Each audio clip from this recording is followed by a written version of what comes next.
Fantasy takeaways from every wild card game right now on Fantasy Football Today in 5. What's up, everybody? Welcome to the show. Adam Azer and Chris Towers here on a Monday night. The game almost over. Rams currently leading the Cardinals 34-11. So we'll go ahead and consider that one in the books. Let's go to Raiders Bengals. We'll start with that. Bengals 26, Raiders 19. Chris, give me a fantasy takeaway. Yeah, I mean, obviously with the Raiders, there's going to be a ton of turnover in terms of their coaching staff and potentially, I mean, we don't know what Derek Carr's future with the team is. But I will say if things remain the status quo, Darren Waller is still going to be a must-start tight end. I think he's probably going to drop to 5th in the consensus rankings, maybe 6th if Rob Gronkowski comes back. But I think he's going to be right there in the top 4 rounds for me in the rankings and still a potential difference maker. He had 21 targets in his past 2 games, 7 catches for 76 yards on Saturday. How about the Bills and the Patriots? 47-17 Bills.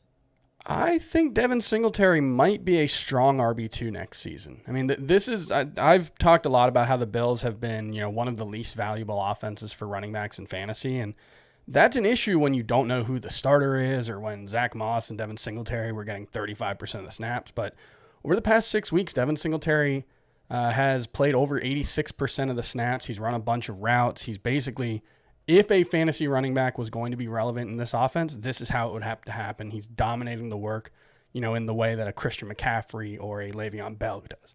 Now, that's only going to make him an RB2, but he could be a top 3 round pick next season.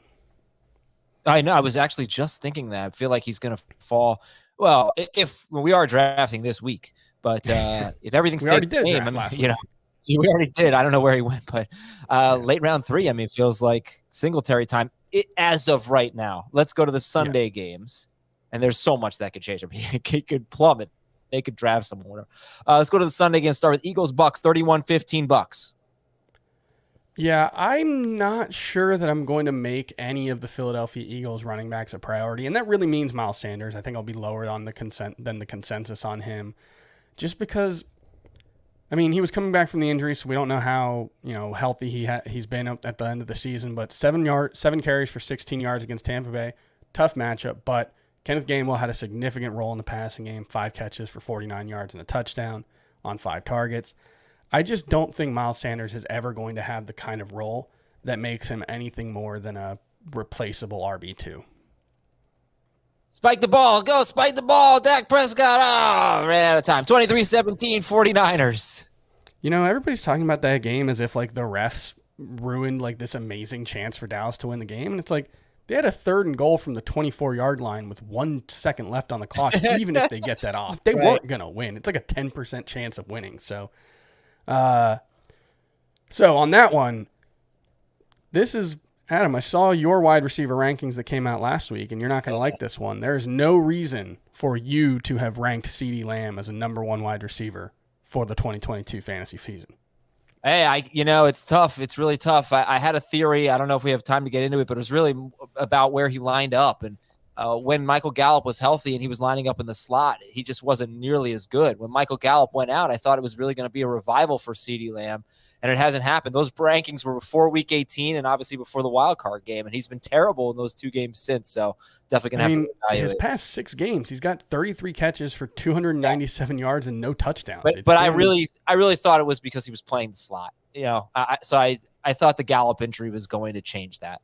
We're going to talk about it. Yeah, it's a good point. We're going to talk about it tomorrow. It's going to be a hot topic on the full-length show. How about the Sunday night blowout? Steelers-Chiefs, 42-21 Chiefs. I mean, I've been worried about the Steelers' offense, but the more I think about it, what is this team going to be able to do to upgrade a quarterback? I mean, they've shown no willingness to do it the last 3 seasons, but, Ben Roethlisberger's out the door. Who are they going to add? Is Jameis Winston going to be available? Maybe they can go sign him. That would be okay, but for the most part, I mean, the foundations of this offense look awfully shaky. Ben Roethlisberger was one of the worst quarterbacks in the NFL this season, but I don't know if they're going to get better play next season. So it's a concern, especially for Deontay Johnson, who's really benefited from the huge target volume that he got with Ben Roethlisberger. I don't know if that's going to be there next season. And finally, is it final? 2 minutes left, 34-11 right now, Rams with the lead. So talk about Rams-Cardinals.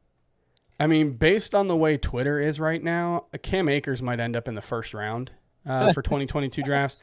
I don't think I would take him there. I think he's looked pretty good in this game, but I don't think he's been unbelievable. Given the circumstances, he's been unbelievable. Obviously, 6 months removed from an Achilles tear is incredible that he's got 95 yards from scrimmage as we speak. But I still don't know about the passing game workload for him. I still don't know. The Rams running backs combined for 9 rushing touchdowns this season. I would expect more from Cam Akers, but with this offense, I'm not sure how valuable the role is going to be, and I still have questions about the effectiveness coming off the Achilles. So I get the feeling I'm going to be lower than the consensus on Cam Akers because people are going to be really, really high on him. Yeah, I'm pretty high on him, and I actually took him 28th overall in our draft last week, but I would take him. I would consider him in the second round. I think lead running back for the Rams is really, really valuable. They don't really do committees. They will in the postseason. No, that's a good point. Yeah. So 20th overall, I was thrilled to get him. 4th pick of the 3rd round. You can see the results of that mock on CBSSports.com. Good stuff from Chris Towers. A lot more on the full-length episode of Fantasy Football Today. Thanks for watching and listening, everybody. And by the way, if Cam Akers is catching passes from Odell Beckham next year, then he's going to have a lot of to the moon. Yeah. All right. Thanks, everybody. Hope you enjoyed your 3-day weekend. We're going to talk a lot of football this week.